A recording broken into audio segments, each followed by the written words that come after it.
You want to buy a drone for dad? Congratulations, a drone is a perfect gift for a dad. It's just really hard to shop online for one if you don't know the specs and you're not in the hobby. What if he's not a dad, he's just talking about drones a lot? Well, it's time to take a pregnancy test. In front of me, I have every drone that's pretty relevant to this year. Drones now are very, very capable, so congratulations, you picked a really good time to get into this. Why should you listen to me even though I'm bald? My entire career has been in film. I've got an online course on drone photo and video that's well reviewed. I talk about this so much in a day that I am ashamed of it. So everything you see in here, this is all stuff that I filmed. This is my footage and my examples that I'm showing you. Topic number 1, what is it with dads and drones? Why do dads love drones so much? I have no idea. Really good news, you don't need the most expensive drone to get into this now that technology has caught up. You are going to need to spend at least $400 on this though. If you want to spend less than that, you're just going to get a toy. It's going to have really plasticky parts. It's not going to have stabilized video. It won't have sensors, so it'll crash into a tree and that will be the end of it. Something you fly once and then put in your closet and never use again. If you refuse to spend more than that, stop watching this video right now, go on Amazon and get a Holystone. It's the closest you'll get to an awesome toy that's tons of fun to use, but it's not going to be like a flying computer the way all of these drones are. All of these drones have incredibly smart features. They have an incredible connection. You can fly like 5 miles away without it losing a signal. All of them connect to your phone through an app. You plug the phone into the controller and that's how you talk to the drone. So your phone sits in here with the app turned on and you can control it like that. If your controller gets disconnected, these drones are smart enough to stop what they're doing, wait for a signal, and if they don't get one, they'll fly home back to you where it recorded you when you took off. If the drone is going to die, it will give you a heads up. You can see the battery the entire time. It will refuse to go any farther and start flying home if it doesn't have enough battery left to make it home. They all have sensors on them, so even if you wanted to crash it, you couldn't because the sensors would stop you and say there's a building in front of you. They connect to satellites so it knows where it is GPS-wise on the planet. They all warn you if you're near an airport or a hospital and you can't take off there because there's helicopters or something. They won't let you take off if it's somewhere illegal. Because these drones all have really smart features, the differences you're paying for is the quality of photo and video. Remember that there are professionals in this market too, photographers and videographers who use these, so they're willing to pay a lot more to get a little bit better video and photo in each of these. All of these drones that I'm talking about shoot 20 megapixel photos. That's huge. That's a ton of data. This little one right here only shoots 12 megapixel photos. That's still really big though. There's still tons to work with. All of them have a stabilized camera as well. It's on a gimbal. So if you want to take a 1 second long exposure before sunset, the drone will keep the camera still and it will soak in all that light.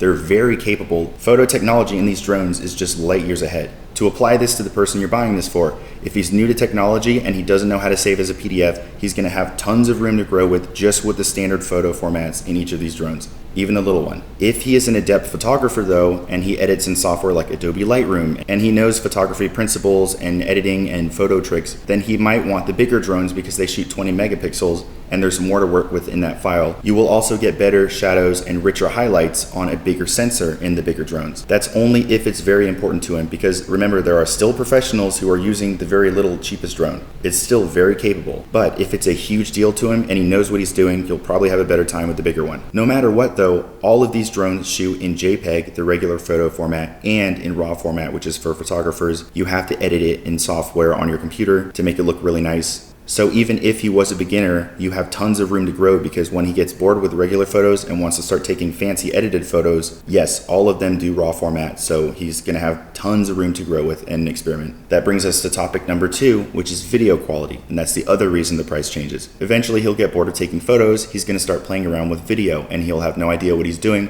That's okay though, because all of these drones do at least 4K. Even the smallest, cheapest one shoots in 4K, and it does a heck of a lot better job than what you're paying for. This thing is insanely capable, but if he wants a little bit better video quality, meaning that when he's shooting a sunset, he'll notice the difference in the clouds and the shadows, they're richer and brighter. That's when you would move up to a bigger drone. The $1,000 drone, the Air 2S, does a little bit better video. It shoots in 5.4K. I don't think that's a big enough deal though, because 5.4K is really big footage and you wouldn't notice the difference until you're doing like heavy editing on your computer. If he's just posting this on Facebook, you absolutely won't see the difference between 4K and 5.4K. So remember, that's more like a feature for professionals and people who want to get the most out of the drone. Then there's this one over here that was like $3,000. It has a bigger sensor. It's the most recent drone. It's insanely capable. Again, that's for professionals. It's like 3,000 bucks. I don't suggest it at all if you're watching this video to buy him a drone. This is for somebody who knows what they're buying for themselves. They're making money off of it and they want something insanely capable with a focus on the quality of video and photo and nothing else. That's why this one is up here. This is what I'm using now. These two are outdated now. They're from 2020, which is like 10 years in drone time. Very, very capable drones, but it's not worth $1,700 for each of these when newer drones have come out. So these are just up here for the thumbnail. If you want to talk about the absolute best quality drone, that would be this pain in the ass right here, the Inspire 2. It's like a flying $8,000 monstrosity that is a lawnmower. It's extremely loud and a huge pain in the butt. You have to deassemble it every time you fly and put it down. It takes 2 batteries. You have a completely separate camera system on the front of it. Honestly, this is for like filming for networks and really huge, expensive jobs I have. This is not what you're doing just for random casual photos. Everybody looks. There's no way this thing is in the sky and somebody's not looking. It's like a little helicopter. If it falls out the sky, it'll kill somebody. So yes, this is like a huge deal to go fly this thing, but the video quality is incredible. It shoots really beautiful low light footage. So it's a love-hate relationship, but it's seriously, it's heavy, and so that's just nowhere in this picture, but I thought I'd show you for fun. So all of them are very capable video-wise, and you picked a very good time to get into drones. For a drone like this though, he wouldn't even notice the difference if he's not doing some pretty advanced color grading and editing. You have to know how to use that stuff to maximize these drones. It's like being a chef and this thing is recording ingredients. It's not making anything for you. You have to know how to cook with it. With all that being said, realistically, you're left with 2 choices here. That is the Air 2S, this thing for $1,000, and the Mini 2, which is like $400 or $500. Almost everybody in the entire drone market is using one of these 2 drones right now. The biggest reason being that they're incredibly capable for professionals and consumers. Like pound for pound, dollar per dollar, you're getting a heck of a lot for both of these. Neither one of them is a bad choice. For photography, 12 megapixel photos on the Mini 2, 20 megapixel photos on the Air 2S. You get a little bit more dynamic range, meaning brighter shadows and richer highlights with a bigger sensor on this drone.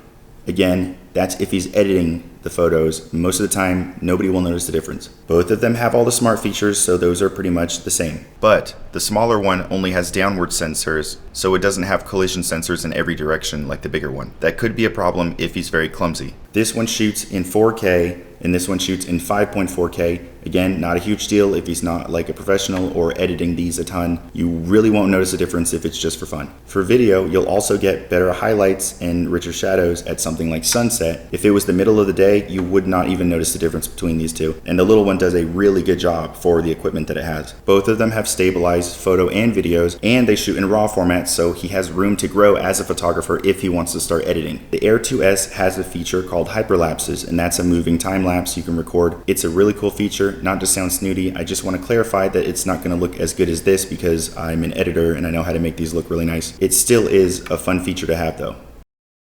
The debate is pretty much settled here. Is he a pretty avid photo and video guy? Does he know professional settings for photography? Does he have an expensive camera already? Will he appreciate the marginal difference in photo and video quality?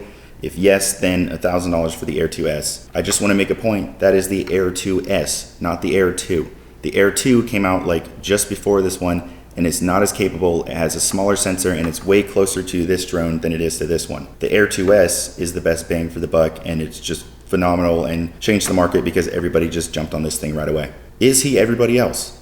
Yes, then the Mini 2 is going to knock his socks off and he will crap his pants with excitement and won't be able to sleep for a week. If the Inspire 2, that huge annoying drone that I showed you, if this is the world's biggest pain in the butt, then the Mini 2 is the direct opposite of that. This has been the best experience I've had flying a drone, hands down. It's so discreet. Nobody looks when you take off. It can fit inside of your pocket. It's so quiet that you don't draw a ton of attention like the Inspire 2 or bigger drones, which cause a lot of anxiety. It's scary. People look, they're huge. They feel bigger when they're in the air, and that's kind of scary. It's easy to take off from your hand. It'll charge in your car with USB-C, which is less hassle than the bigger chargers. If you crash, it's not that huge of a deal because it isn't a very expensive drone. For the quality, the size, the convenience, it's stayed steady through everything I've put it through. I've flown it at the beach and it hasn't blown away. It's not threatening to seagulls, which they get very defensive when the bigger drones come by because they think it's a hawk. And still, for the size, it somehow manages to get really good quality video. Every time I put it through something and I think, oh, it's not going to be good enough, it does a better job than I expected. If I turn this thing on right now in front of you,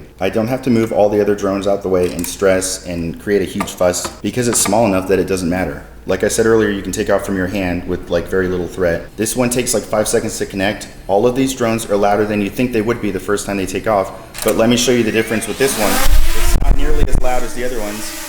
If you can still hear everything that I'm saying while I'm recording this, then I think it's doing a pretty good job of staying quiet, because the other ones, you kind of have to yell. So the gimbal you can see working, it's keeping this thing stabilized while I'm moving it around. So if it was really windy, it would still be steady.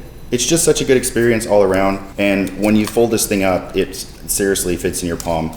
That's the whole Mini 2 right here, this teeny little thing, shooting 4K footage. I have to consider every kind of shopper when I make this video, but if it was up to me, yes, I would absolutely say just go get a Mini 2 and don't stress about any of this. It's more capable than a drone that I paid $1,500 for in 2016. So yeah, the technology is moving very, very quickly. So the price for these in the end, you won't find any deals on DJI drones. It's just like this phenomenon where the price goes up the longer they're out. So the resale market is very high. It's like Apple products. Just pay what you have to for it, because there's not going to be a Black Friday where it's like half off. The only thing you could do is find a used one and save like $100 on Craigslist or Facebook Marketplace. These drones have enough smart features that it would let you know if something was wrong with it, if the gimbal wasn't stabilized, or if it couldn't connect to satellites to see where it was GPS wise. I've bought used drones before. There isn't really a ton of fear of buying a used one that's like gross and it's not working or something. It'll pretty much be fine, and you could tell when you start it up if something was wrong. Again though, that's only saving you like $100. Part of the experience is opening up the plastic and the smell and unfolding the little legs for the first time. That's something I'll never forget with my first drone. So consider that when you're buying one as well. The only final thing you need is like a $10 SD card. 64 gigabytes is so much room, he probably is never going to fill this up, but this records the photos and the videos to the memory card. Then you would put this in a computer to copy it over. When he starts Googling this stuff or looking up tutorials on his own time, he's bound to come across my ads for the photo course or the video course. So ironically, I'll probably wind up seeing him later, but I do have tutorials on how to use these things as well. So I hope that clarifies some stuff. That's it, the end of my video.